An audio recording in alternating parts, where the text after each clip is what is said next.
Now, what in the Margaritaville is going on here? So, at one point in time or another, we've all been in a situation, whether it be at a restaurant, a shopping mall, or in this particular case, a cruise ship, where the conclusion has come and we now have to fit the bill.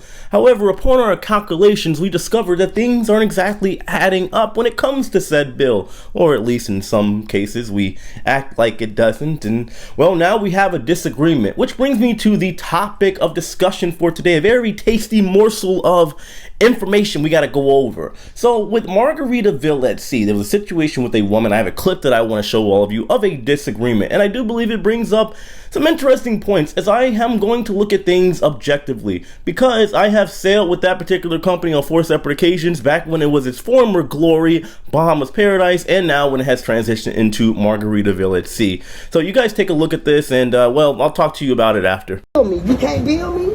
No, ma'am, we cannot bill you. I don't have the money to pay it. So what are we going to do? I don't know, ma'am. So she said, clear me out the system so I can get off this boat. They gotta give you a receipt. So y'all gonna let me take another trip for $120? I'm sorry? I mean, so y'all just gonna keep me on this ship? I'm a hostage now? Y'all ain't got nobody else in charge around here? It's not a hostage, ma'am. But I have a balance of $100. I don't have it. What do I do? I don't know, ma'am. You behind the desk and you don't know? No, ma'am, I don't know.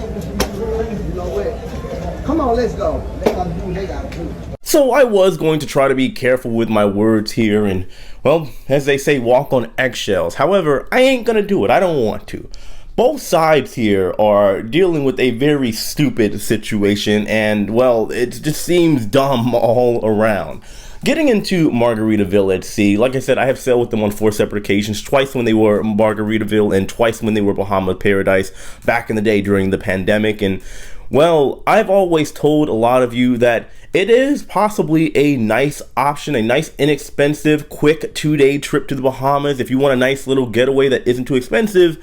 However, I've always also put it in the category of, well, your starter pack cruise line. You aren't going to see any crazy amenities. However, it goes across the board. You're not going to find very experienced crew members there as far as customer service, or at least the protocols that have been set forth for those crew members that are handling situations. It's always an I don't know. And when it comes to embarkation, disembarkation, well, it's not horrible, but again, the lack of experience and protocols definitely shows, as every time I have sailed with that particular cruise line, at the end, there is always a massive amount of people, myself included, whose car got declined, or we owe extra money that we were not aware about, and now we're being told we can't disembark the ship until we pay up, and now get into a very long line and potentially a disagreement and misunderstanding with the customer service as far as what extra money we may need to pay. Now, oftentimes, to be fair here, it is usually a minuscule amount, a minor amount of money, usually in the category of like $100. So a lot of people, that can be considered a lot of money, which is completely understandable and cause a lot of frustration, especially when the cruise has concluded and people simply want to get off, go home, and take their memories with them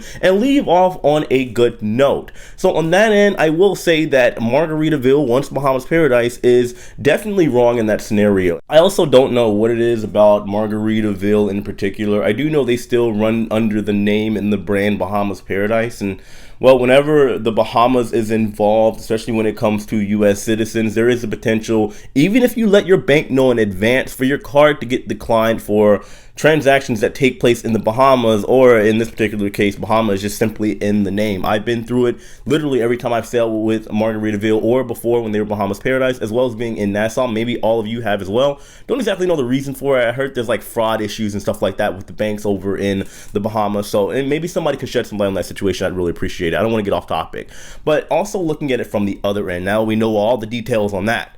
When it comes to this woman, look, we've all been in a situation where we've probably spent a little more money than we should on vacation, or we've even started the vacation knowing damn well we ain't got the funds in the bank account, and our checking account, savings account, we don't have it. I've made that mistake in my younger years as well, just saying, oh, well, I've got enough, and if I don't, I'll just go on the negative. It is what it is, and it causes a giant conundrum that we don't want to deal with. We've all been there if we come from humble beginnings. Let's face it, we want to live our lives and do it big, even though we didn't have the money to do it big, or even small for that matter.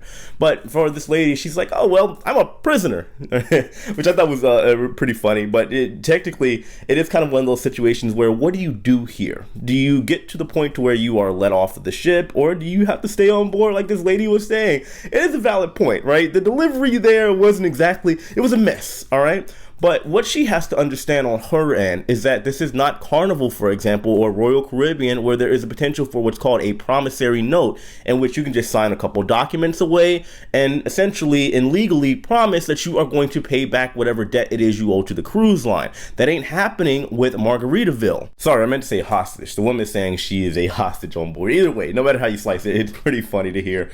But just looking at this in general, because I promise you, every time I've sailed with this company, at the end of the cruise, I have seen plenty of angry people and disagreements.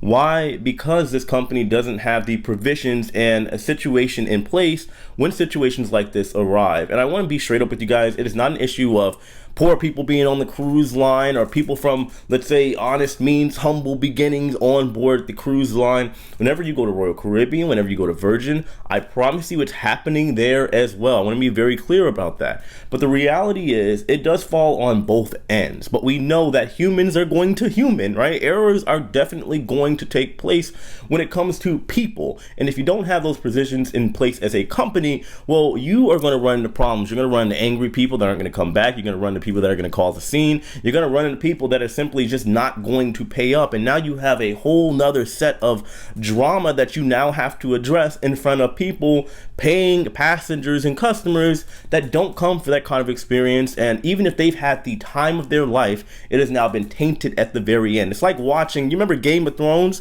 The whole 7 seasons, 6 seasons were good. And they got the final season, season 7, the finale, and they fumbled the bag, all right? And we all felt a feeling of disgust. I could have vomited at season 7. It was horrible. But I don't want to get too off topic. You guys get my point here.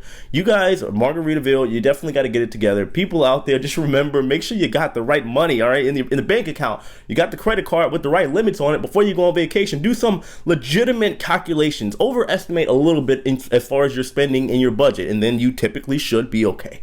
But I do want to hear all of your thoughts in the comment section below. What do you think of this little conundrum here? Who is in the wrong? Is it Margaritaville? Is it the woman? Is it both? I want to know your thoughts. As usual, guys, hit that like button on your ass, subscribe if you haven't already. Make sure you check out my other channel, Jay the Nomad. I have videos of my trip to Antarctica. I have another video coming out today, my first day when I landed in Antarctica. Very, very good stuff and very informative as well. At least I try to be. And well, subscribe to this channel as well. I appreciate you guys. I'll see all of you later. Take it easy.